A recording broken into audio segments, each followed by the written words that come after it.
किसी के मन की बात जानने के लिए 3 तरीके होते हैं। अगर आप ये 3 तरीके जान लेते हैं, समझ लेते हैं, तो आप किसी के भी मन की बात पढ़ सकते हैं, आसानी से जान सकते हैं, समझ सकते हैं। तो चलिए इसे हम एक बौद्ध कहानी के माध्यम से समझाते हैं। आप दूसरों के मन की बात जान सकते हैं, समझ सकते हैं। बहुत समय पहले की बात है। एक बार एक छोटा सा गांव था। उस गांव में 2 भाई रहा करते थे। बड़ा भाई अंधा था, इस कारण वह हमेशा घर पर ही बैठा रहता और छोटा भाई खेती किया करता था। लेकिन खेतों में अत्यधिक जानवर आने से पूरी फसलें नष्ट हो जाती थी। इस कारण छोटा भाई बहुत परेशान हो चुका था। तभी उसे एक तरकीब सूझी। एक दिन उसने सोचा, खेतों में से इन जानवरों को भगाने के लिए क्यों ना मैं अपने बड़े भाई की मदद लूं। वैसे भी बड़े भैया अंधे हैं, अगर वे खेत में बैठे रहेंगे और जानवरों की आहट आने पर वे उन्हें जोर जोर से चिल्ला कर भगा सकते हैं, जिससे हमारी फसलें बच सकती हैं। इसलिए उन्हें खेत में बैठा देता हूँ। ये सब सोच विचार करने के बाद उसने खेत में एक छोटी सी झोपड़ी तैयार की और अपने भाई को वहीं खेत में बैठा लिया। और उसने कहा, भैया यदि कोई जानवर की आहट सुनाई दे तो जोर जोर से चिल्लाना। ये सुनकर वो जानवर यहाँ से भाग जाएंगे और हमारी फसलें नष्ट होने से बच जाएंगी। बड़ा भाई खुशी खुशी छोटे भाई की बात मान लेता है और वह उस दिन से खेत में ही रहना शुरू कर देता है।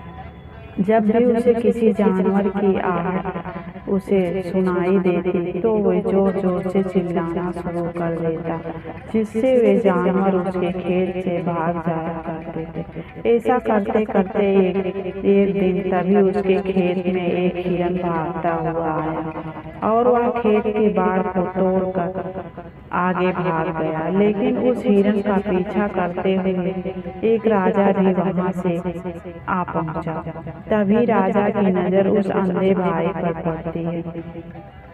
तब राजा ने कहा, देखो मैं यहाँ एक जानवर का पीछा करते हुए आया हूँ। क्या तुम उस जानवर को यहाँ आते हुए देखा है? इस पर वह व्यक्ति कहता है, हे राजन, मैं तो अंधा हूँ, मैं देख नहीं सकता। मैं भला किसी जानवर को कैसे देख सकता हूँ? मैं आपको इतना जरूर बता सकता हूँ, जो जानवर मेरे खेत से होकर भागा है वो आपके लायक नहीं है। आप उसके पीछे अपना समय यूं ही व्यर्थ कर रहे हैं। राजा इस अंधे व्यक्ति की बात सुनकर बड़ा अचरज में पड़ गया। वो ये सोचने लगा कि आखिर ये तो अंधा है, फिर इसे कैसे पता कि जिस हिरन को मैं तलाश रहा हूँ वो हिरन मेरे लायक ही नहीं है। अंधा व्यक्ति मुझे कैसे बता सकता है? तब राजा उस अंधे व्यक्ति से कहता है, कहीं तुम मुझसे झूठ तो नहीं कह रहे हो? एक तरफ तुम ये कहते हो कि मैं अंधा हूँ और दूसरी तरफ ये भी कह रहे हो कि जो जानवर यहाँ से भागा है वो मेरे लायक नहीं है। इस पर वो अंधा व्यक्ति कहता है, हे राजन, जिसे आप एक हिरन समझ रहे हैं, असल में वो एक हिरन नहीं, वो एक हिरनी है। वो भी गर्भवती है। जहाँ तक मुझे ज्ञात है, मैंने कभी किसी राजा को किसी गर्भवती हिरनी का शिकार नहीं करते हुए सुना है और इसी कारण मैं आपसे कह रहा हूँ, वो हिरनी आपके लायक नहीं है। आप उसके पीछे अपना समय व्यर्थ ना करें। ये सुनकर राजा और भी अचरज में पड़ गया और वे ये सोचने लगा कि अंधा आदमी ये कैसे जान सकता है कि वो हिरनी है और गर्भवती है। राजा कुछ देर सोच विचार करने के बाद अपने सेनापति से कहता है, सेनापति जी, मुझे वो जानवर जिंदा चाहिए। मुझे ये पता करना है, क्या वो हिरनी है, क्या वो गर्भवती है, क्योंकि यह अंधा आदमी बहुत विश्वास के साथ कह रहा है। इस बात की पुष्टि करनी है। वो हिरनी हुई, गर्भवती हुई तो हमारे शिकार के लायक नहीं है, क्योंकि हम तो एक हिरन का पीछा करते थे। इसलिए जाओ और पता करो, क्या वो हिरनी ही है। सेनापति राजा से आज्ञा लेकर आगे बढ़ गए और कुछ देर वापस आता है तो वह राजा से कहता है कि हे राजन, इस अंधे आदमी ने जो भी बातें कही है वो बिल्कुल सही है।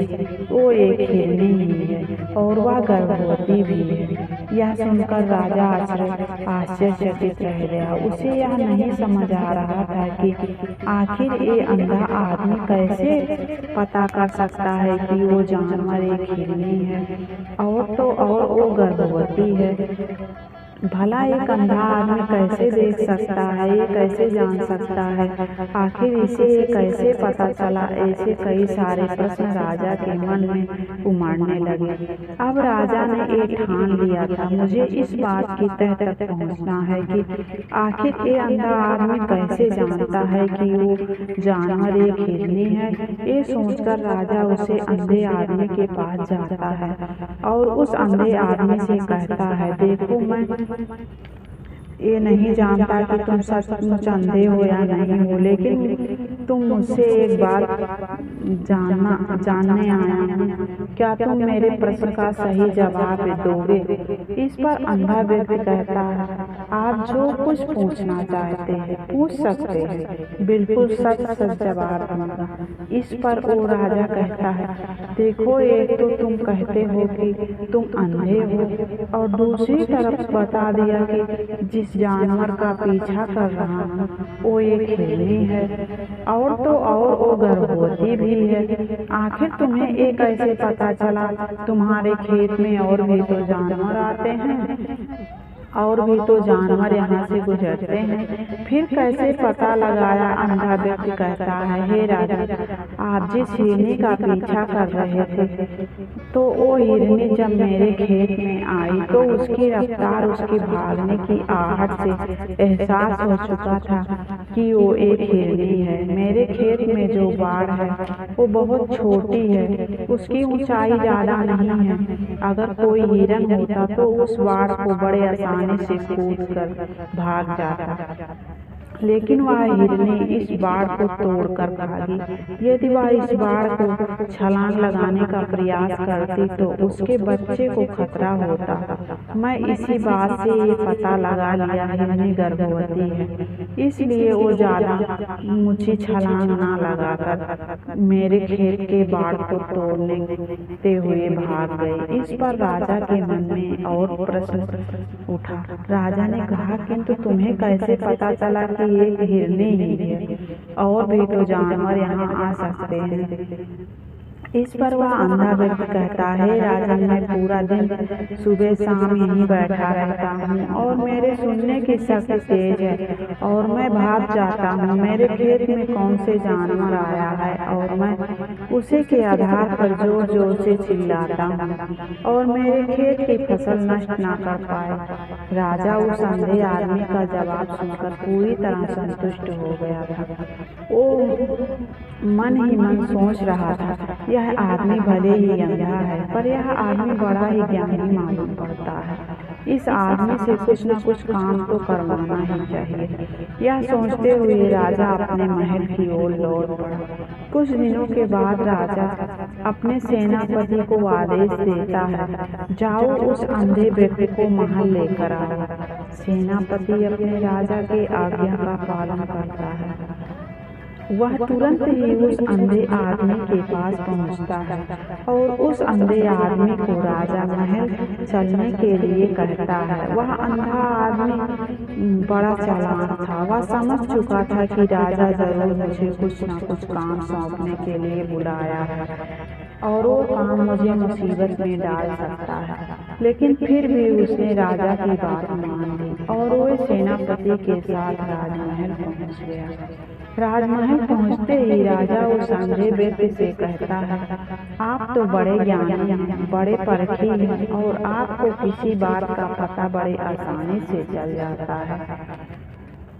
आज मैंने आपको इसीलिए बुलाया है कि मेरी पत्नी पतिव्रता है या नहीं है। इस पर वह अंधा व्यक्ति कहता है, हे राजन, एक ऐसा प्रश्न हुआ। इस पर राजा कहता है, मैं एकदम उचित प्रश्न किया हूँ, मेरे प्रश्न का उत्तर दीजिए। इस पर वह अंधा व्यक्ति कहता है, हे राजन, ये सारी बातें जाने दीजिए। आपकी शादी के इतने साल बीत गए और अब आप क्यों जानना चाहते हैं?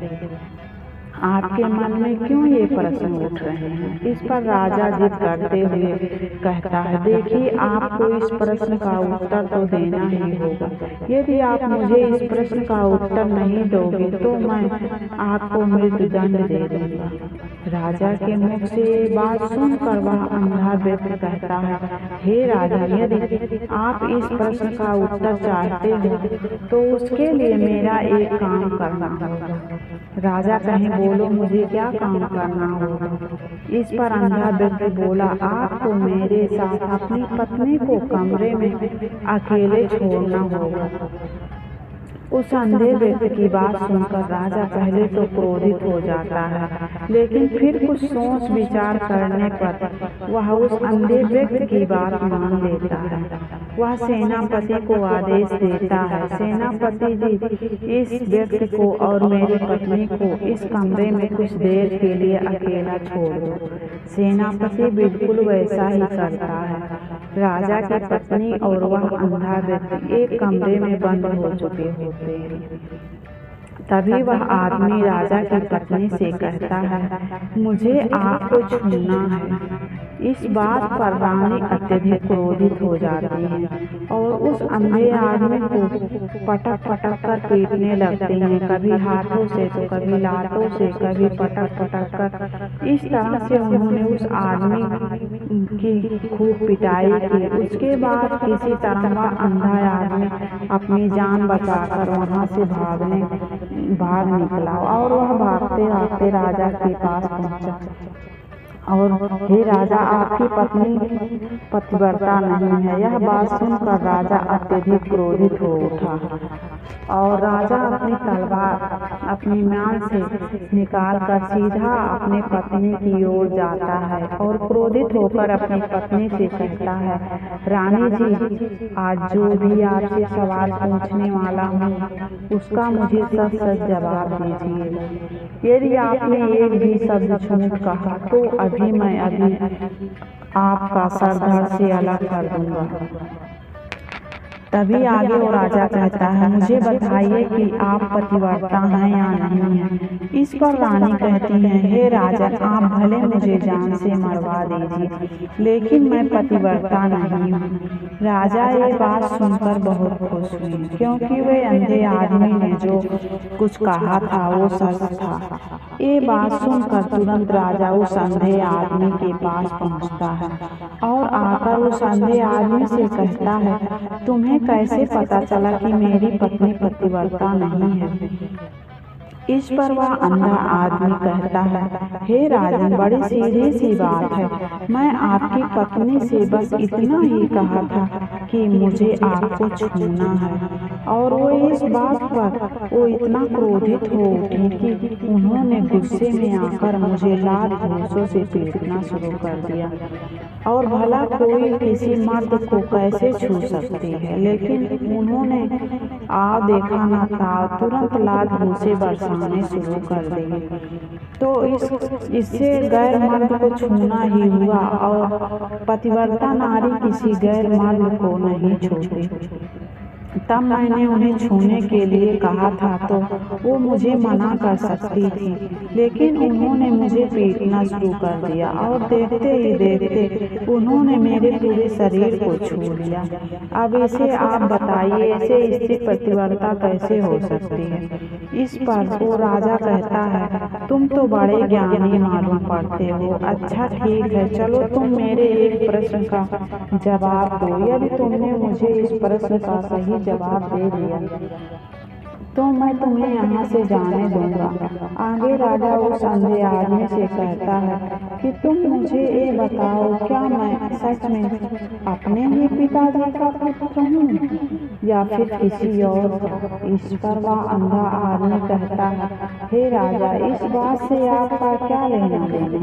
आप किसी भी की औलाद हो, आखिर आप तो राजा हैं, इस राज्य के राजा ही हैं। इस प्रश्न को जाने दीजिए। लेकिन वह राजा कहता है, नहीं, मुझे इस प्रश्न का सही जवाब चाहिए, अन्यथा ये प्रश्न मुझे परेशान करता रहेगा।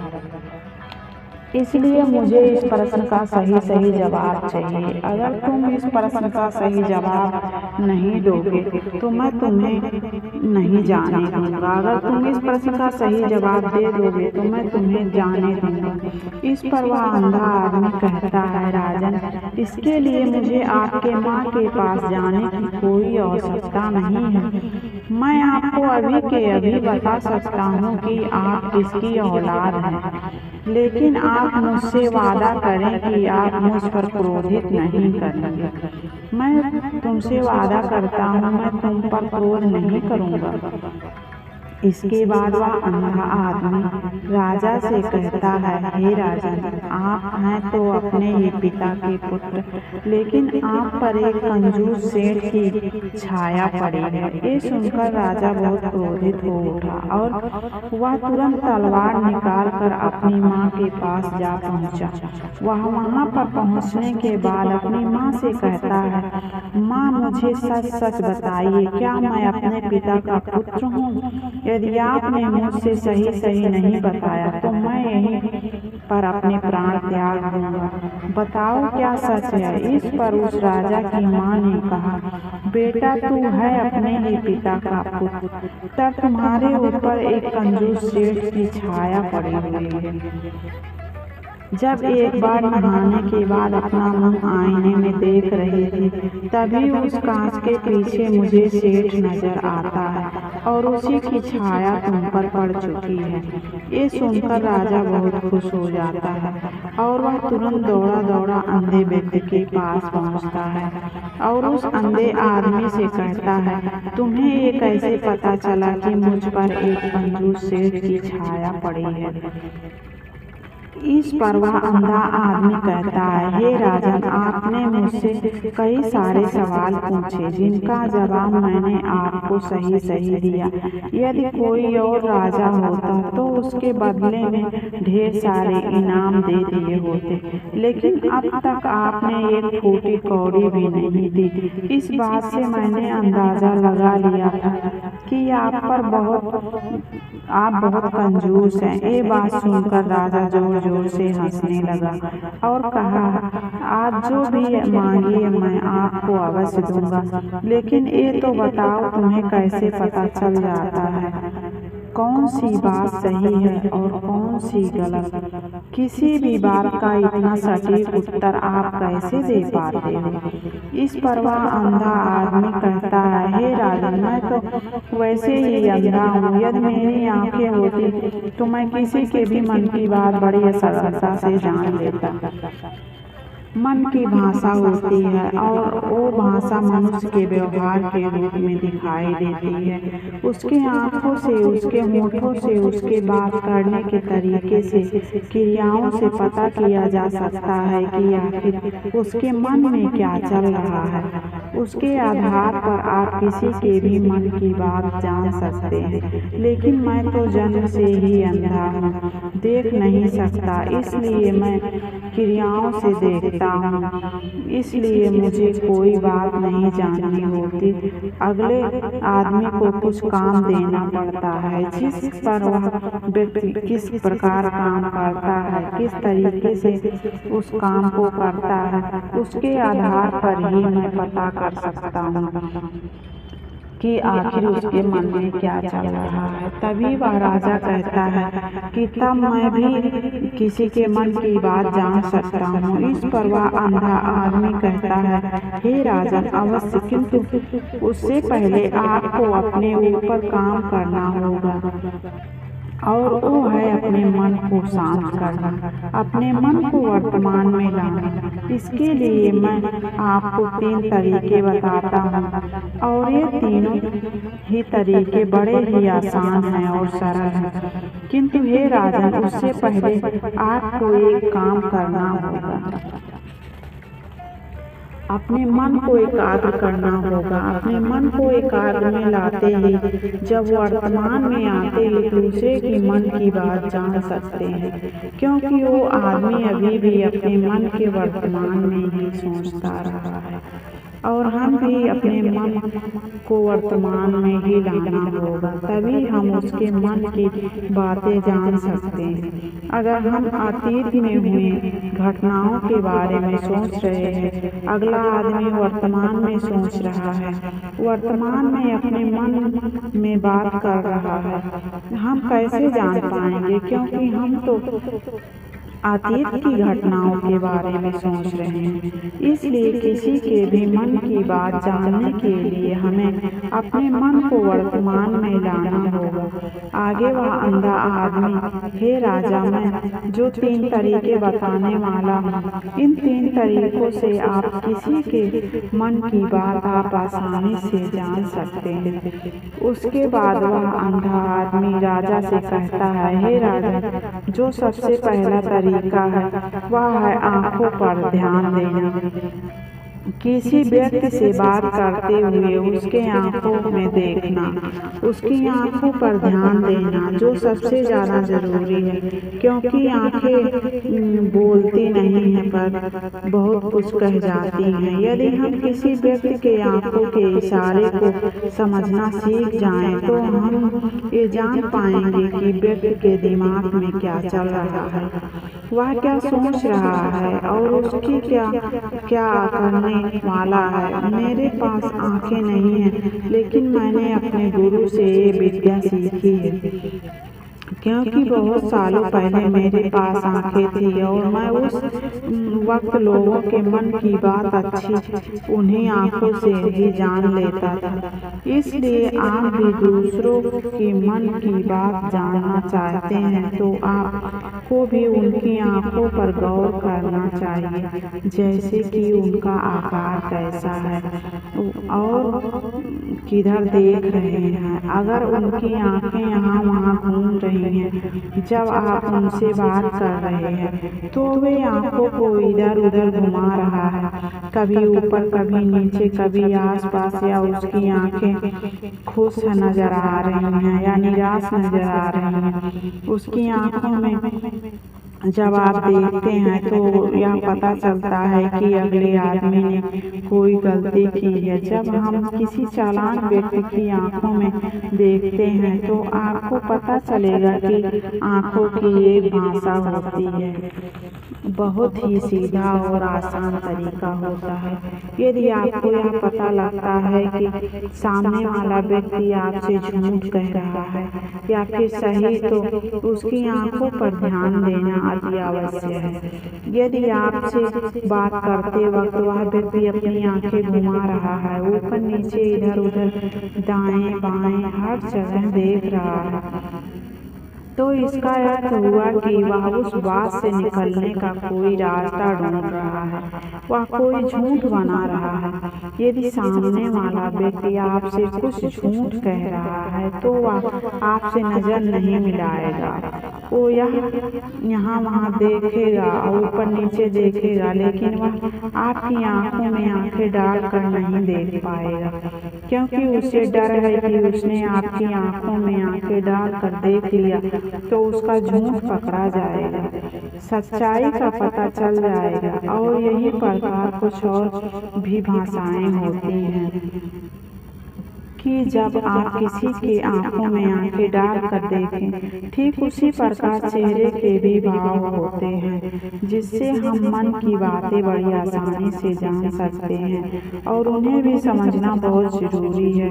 कभी कभी कोई भी व्यक्ति अपने चेहरे से, जैसे आँख होंठ से अलग अलग व्यवहार करता है। अगर आप किसी व्यक्ति के चेहरे पे गौर करेंगे, अंदर से समझ पाएंगे कि वह व्यक्ति निराश है, बहुत उदास है या वह बहुत खुश है या उसे कोई बहुत बड़ा दुख है या वह अपने अंदर क्या महसूस कर रहा है, हम उसके चेहरे के हाव भाव से पता कर सकते हैं। फिर इंसान जुबान से कुछ बोले या ना बोले, लेकिन आप उसके चेहरे से सब कुछ पता कर सकते हैं। आगे वह अंधा आदमी राजा से तीसरा तरीका बताता है। हे राजन, इसी प्रकार तीसरा भी भाषा होती है। तीसरा तरीका है हाथों के इशारे और शरीर का व्यवहार। मन की बात समझने के लिए हमें हाथों के इशारे, शरीर के व्यवहार को समझना आवश्यक है। कोई व्यक्ति जब बात करता है, आपने देखा होगा, वह अपने हाथों को हिलाता रहता है, इशारा करता रहता है। वो बातों के साथ साथ शरीर का भी जो व्यवहार है अर्थात बॉडी लैंग्वेज पूरा उपयोग करता है। इसे हम ये पता चलता है कि वह व्यक्ति कितना हमारी बातों पर ध्यान दे रहा है और उसके मन में क्या चल रहा है। शरीर के व्यवहार देखकर उसके हाथ मटकाने, शरीर मटकाने और चेहरे पर बार बार हाथ लगाने, हाथों का एक दूसरे में मसलना, ऐसे बहुत ही क्रियाएं होती हैं। उस पर हमें ध्यान देना अति आवश्यक है। मन की बात को समझने के लिए उसके व्यवहार को भी समझना पड़ता है। यदि हम इन 3 तरीकों को सही से ध्यान देकर इन 3 तरीकों को अच्छे से समझ लेते हैं तो बहुत ही जल्दी किसी व्यक्ति के मन की बात बड़ी सरलता से समझ सकते हैं। अगर किसी के मन की बात जानना चाहते हो तो उसके चेहरे को, आँख को, बॉडी के हाव भाव को समझना होगा, जिससे आप ये समझ पाओगे उसके मन में क्या चल रहा है और वह क्या सोच रहा है। लेकिन उससे पहले आपको अपने मन को एकाग्र करना होगा, शांत करना होगा, अपने मन को वर्तमान में लाना होगा, तभी आप उस व्यक्ति की मन की बात समझ पाएंगे। दोस्तों, अगर ये कहानी आप लोग को अच्छी लगे तो लाइक और सब्सक्राइब जरूर करना प्लीज़।